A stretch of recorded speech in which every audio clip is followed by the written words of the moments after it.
Suffren, a word that in France carries echoes of endurance and resolve. It can mean to suffer or to endure. It is also a proud name in French naval history, borne by admirals, warships, and used across generations. In the years that followed the Great War, France's proud navy, the Marine National, looked to rebuild itself amid the shifting tides of global naval power. The Washington Naval Treaty of 1922 had drawn strict lines on how large and powerful the world's fleets could become. The great powers, along with France, were now bound to limit displacement and armament. For France, still licking its wounds from the First World War, this treaty was both a leash and an opportunity.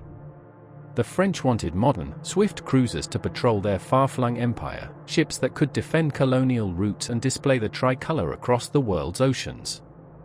The result was a series of treaty cruisers, capped at 10,000 tons and armed with 8-inch guns. These would become the Suffren-class. On paper, the Suffren-class followed the earlier Duquesne-class, but the designers sought more endurance, better protection, and improved stability for long voyages. The ships displaced roughly 10,000 tons standard, as dictated by treaty, but in practice often exceeded it.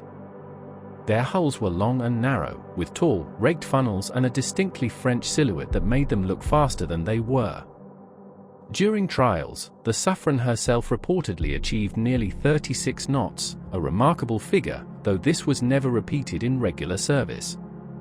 To improve reliability, her engine power was later reduced by roughly 17%, bringing speed down to a more sustainable 31 knots. But perhaps the most curious fact about this class was that, despite all being built at the same arsenal in Brest, no two ships were exactly alike. Each had small but noticeable differences in length, beam, or machinery layout. Historians have long debated why. The explanation seems to rest in French politics. Each redesign may have been influenced by different ministries or attempts to favor certain contractors.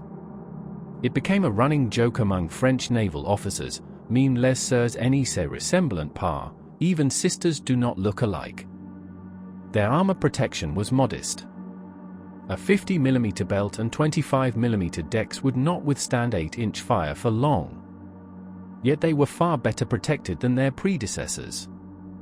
In essence, the Suffrens represented the first serious attempt to give French heavy cruisers both speed and survival.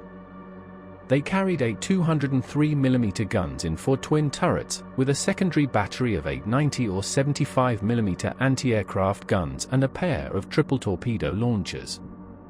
Aircraft handling facilities were placed amidship, allowing for one float plane to be catapulted for reconnaissance. Their interiors were spacious by French standards, designed for long overseas deployments, with attention to living comfort and style, features that the British often found extravagant. In the 1930s, the Suffren-class became symbols of French maritime pride. They represented modernity, progress, and the reawakening of French sea power. They often cruised in the Mediterranean and Indian Ocean, displaying the flag from Saigon to Beirut. But their existence was not just ceremonial. They formed the heart of France's cruiser divisions, standing ready to counter Italian naval expansion. Across the Mediterranean, Mussolini's Italy was launching its sleek Zara and Trento-class cruisers, and the Suffrens were the answer to that challenge. Each ship had its own personality. Suffren, the lead ship, was considered the most reliable and balanced of the four. Colbert was often the flagship of cruiser squadrons, noted for her good communication equipment. Foch had the best gunnery records during fleet exercises. Dupleix, the last of the class, was slightly heavier and carried improved armor. French admirals praised their handling at sea, stable, elegant, and maneuverable. Still, as the clouds of war gathered over Europe, questions remained. Could these cruisers stand up to real combat against ships built by Britain, Germany, or Italy? When war broke out in September 1939, the Suffren-class was scattered across French possessions. Suffren was stationed in the Indian Ocean, while her sisters operated closer to home in the Mediterranean. They began the war performing escort and patrol duties, far from the epic fleet battles of the Atlantic, but vital nonetheless. In 1940, as Germany crushed France in a matter of weeks, the fleet's fate became a question of national survival. The armistice with Germany divided the Marine National into two halves, the Vichy loyalists, who followed the new government, and the Free French under General de Gaulle. Three of the Suffren-class, Colbert, Foch, and Dupleix, were in Toulon, under Vichy control. Suffren, meanwhile, was at sea in the Indian Ocean, where she remained loyal to the Free French. The story of Toulon remains one of the most dramatic moments in French naval history. In November 1942, when German forces moved to occupy Vichy France after the Allied landings in North Africa, the French fleet at Toulon faced an impossible choice: surrender their ships or destroy them. Admiral Jean de Laborde, instead of surrendering the ships, ordered the scuttling. On the 27th of November, 1942, the harbour erupted in flames and smoke. Over 70 French warships were destroyed by their own crews to prevent capture. Among them were Colbert, Foch, and Dupleix, three proud sisters of the Suffren-class, deliberately sunk by French hands. For many in the Navy, it was both an act of tragedy and defiance. They had preserved their honor, but at a terrible cost. Only Suffren survived, thousands of miles away, under the Free French flag. As the war raged on, Suffren continued to serve with quiet determination. Operating from Indian and Pacific bases, she patrolled sea lanes, hunted Axis raiders, and escorted convoys vital to Allied operations. When France was liberated, Suffren returned to Europe in triumph, one of the few survivors of her generation. She represented not only a class of ships but a symbol of endurance, a reminder that France's spirit had not been extinguished. After 1945, Suffren continued in service as a training ship, representing the rebirth of the French Navy in the post-war era. Her sleek lines, once symbols of interwar ambition, now look dated beside the missile-armed warships of a new age.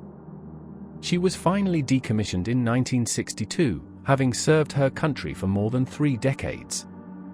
Her name would live on in future vessels, destroyers, and missile cruisers that carried forward the proud tradition of the French fleet. The Suffren-class occupies a unique place in naval history. They were France's first true treaty-heavy cruisers, elegant and fast, but plagued by the limitations of the interwar era: light armor, political interference, and a design philosophy that prized aesthetics and innovation as much as combat power.